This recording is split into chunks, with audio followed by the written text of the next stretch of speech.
Bonjour mes chers élèves.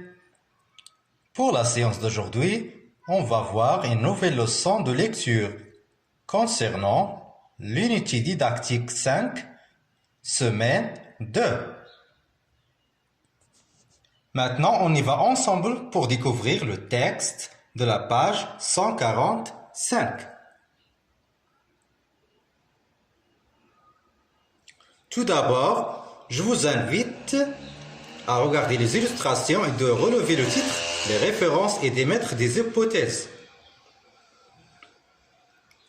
Comme vous voyez,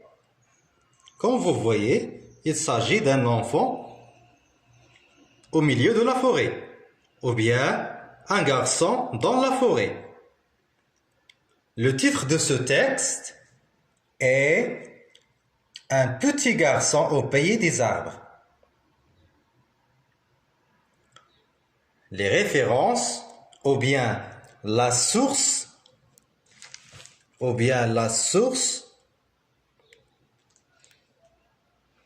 bien d'où est extrait ce texte. Jean-Marie, j'ai le Clésio voyage au pays des arbres. Gallimard. D'après le titre et l'illustration, on peut émettre les hypothèses suivantes. Le texte va parler d'un voyage dans le pays des arbres. Deuxième hypothèse, le texte va parler d'une promenade dans la forêt. Troisième hypothèse, le texte va parler du monde de la forêt. Maintenant, je vais dire le texte. Suivez avec moi. Un petit garçon au pays des arbres. Les gens qui ne savent pas écouter les arbres disent que les forêts sont silencieuses.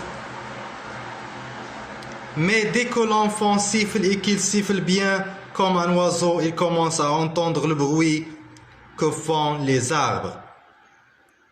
Il y a des craquements de branches qui se dressent, des feuilles qui se mettent à trembler. Il y a surtout des bruits de sifflement parce que les arbres répandent. Ça, c'est le langage des arbres. Si tu ne fais pas attention, tu peux croire que ce sont les oiseaux qui sifflent. L'enfant a compris que les arbres vivent et réagissent. Je reprends la lecture du texte avec quelques explications. Je vais expliquer quelques mots qui semblent difficiles. Un petit garçon au pays des arbres. Les gens qui ne savent pas écouter les arbres disent que les forêts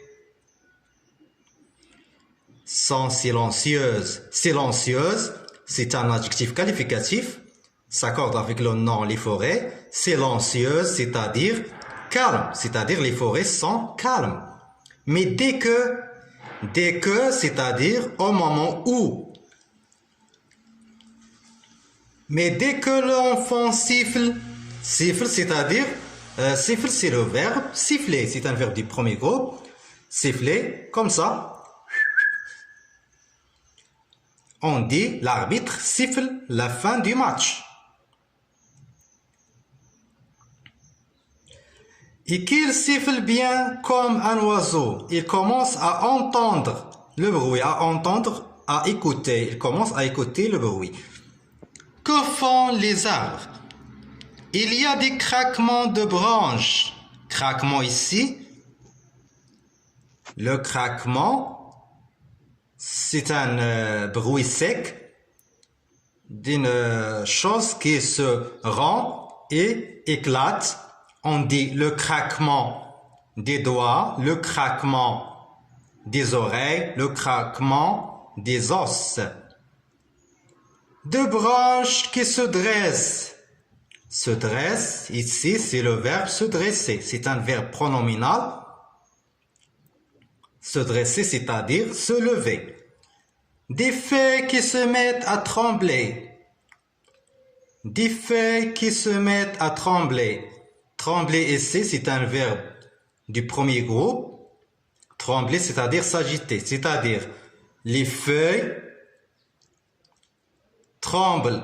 Quand il y a du vent, les feuilles commencent ou bien se mettent à trembler, à s'agiter.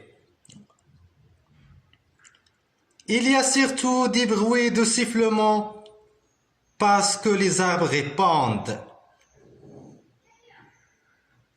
Ça, c'est le langage des arbres, le langage. C'est-à-dire, les arbres ont une façon de s'exprimer, de répondre, de communiquer, de discuter.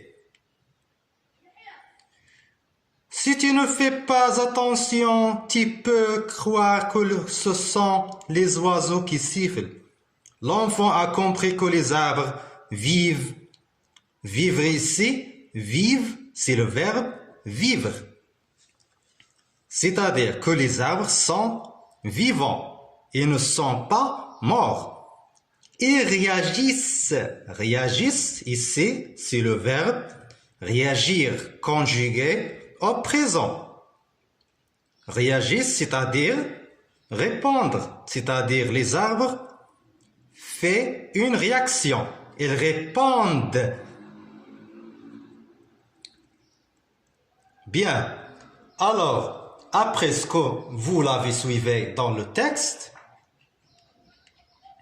pour l'enfant, le voyage au pays des arbres était mystère et plein de secrets. Il a découvert que la forêt n'est pas silencieuse et les arbres sont vivants. Relisez le texte en respectant la ponctuation, en marquant les arrêts et en articulant clairement.